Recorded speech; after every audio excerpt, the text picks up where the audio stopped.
শবে মেরাজের আমল বলতে কোনো কিছু আছে কিনা, এটা একটা বড় প্রশ্ন। আমরা যখনই রজব মাস শুরু হয় তখনই আমরা জিজ্ঞাসা করতে থাকি আলেমদের কাছ থেকে যে শবে মেরাজের নামাজ কিভাবে পড়বো, এই শবে মেরাজের আমলটা কি। শবে মেরাজ উপলক্ষে সারা রাত জেগে ইবাদত করা এবং শবে মেরাজ উপলক্ষে 26তম দিন পার হয়ে 27তম রাত যখন শুরু হয় তখন সাহারি খেয়ে 27 রজবে রোজা রাখা, এটা আমাদের সমাজে বহুল প্রচলিত। অথচ ভাইরা আমার, যেটা আমরা শুরুতে বলেছি, রজব মাসের 27 তারিখে নবী সাল্লাল্লাহু আলাইহি ওয়াসাল্লামের মেরাজ হয়েছে এমনটি নিশ্চিত কোনো বিষয় নয়। নবীজির মেরাজ হয়েছে সেটা মহাসত্য, সেটা চরম সত্য।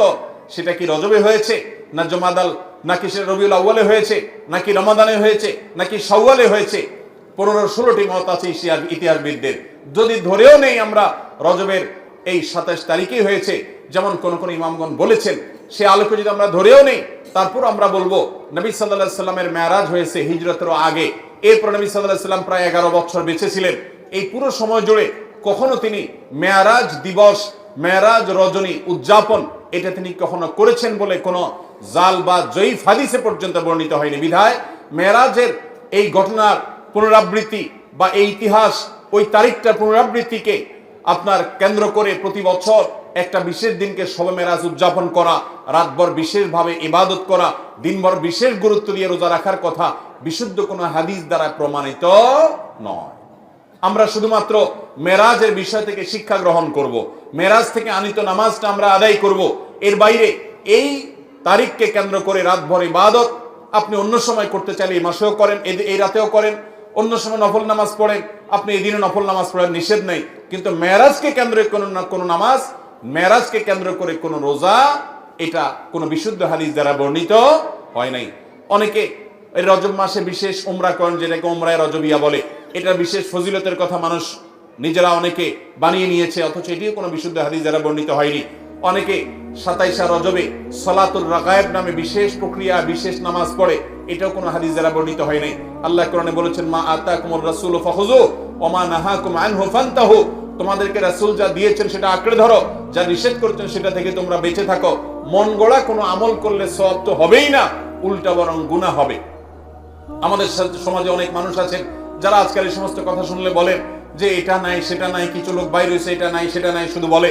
ভাইরা বাবারা আমার, কোরআন এবং হাদিসে যদি থাকে আপনি 100 বার আমল করেন, আপনি একটু দেখেন, একটু যাচাই করেন, একটু চেক করেন।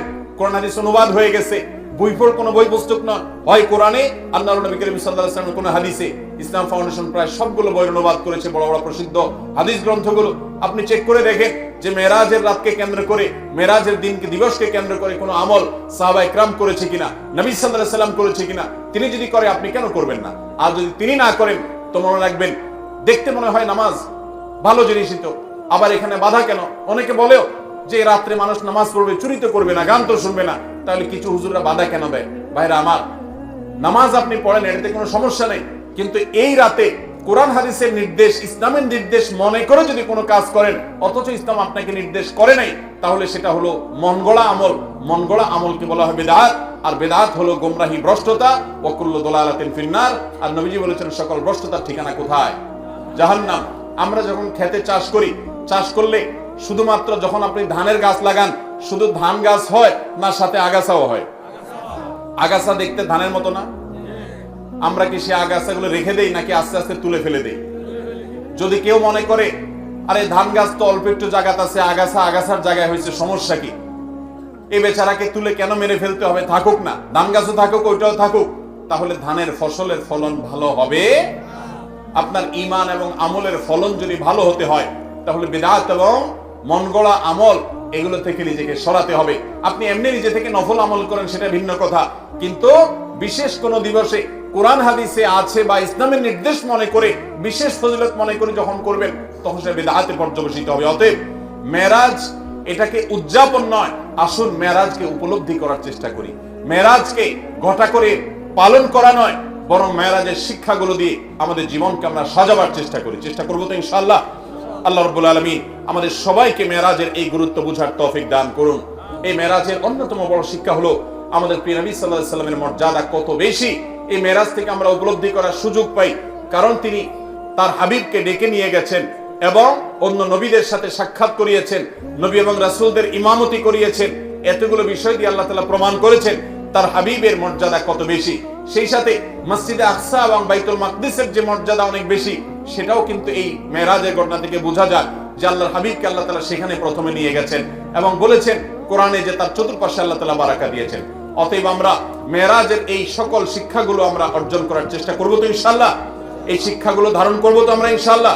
আল্লাহ আমাদেরকে তৌফিক দান করুন। মোহতারাম হাজরিন, মসজিদে আকসায় যদি কেউ 1 রাকাত সালাত আদায় করে, বিভিন্ন রকম বর্ণনা আছে, কোন কোন বর্ণনা আছে আল্লাহ রাব্বুল আলামিন তাকে 500 রাকাত নামাজের সওয়াব দান করবেন।